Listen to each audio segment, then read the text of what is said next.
How worried should we be, do you think? I think that we shouldn't be too worried, okay? While it is true that it's devastating in what's going on in West Africa, I mean, the epidemic is much greater than it has been in the past.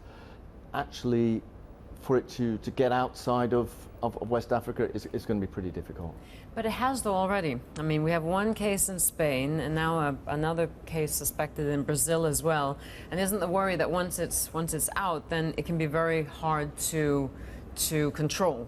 Right. So in one respect, that's true. If it was a highly contagious disease, okay, then it could be worrying. So, for example, something like influenza, when people sneeze, people can actually sort of catch it from other people. With this, you actually have to have real, genuine exchange of bodily fluids, and the reason why it's been so devastating in West Africa is because the healthcare infrastructure there just can't cope. Whereas actually in the West, the fact that we're actually able to identify these individuals very, very quickly, and therefore they're contained, actually reduces the chances of it spreading. Because we were recently talking about here earlier this week that there was a report put out saying that there's a very high chance of it reaching France and reaching the UK as well, and that not enough was being done by health authorities precisely to contain it and precisely to teach people, how to not continue spreading the disease. Well, I think that it's true that now countries have been preparing sort of emergency programs. So, for example, looking out for the symptoms. Now, the problem is that the symptoms are very much like, for example, if you have gastric flu. Yeah. Okay. Yeah.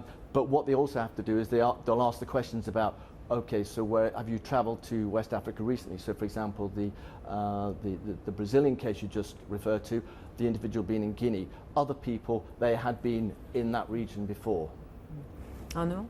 But I think, how effective are the screening methods through airports? And because it seems to me like it's another thing to make travel difficult, really. I mean, is it effective or?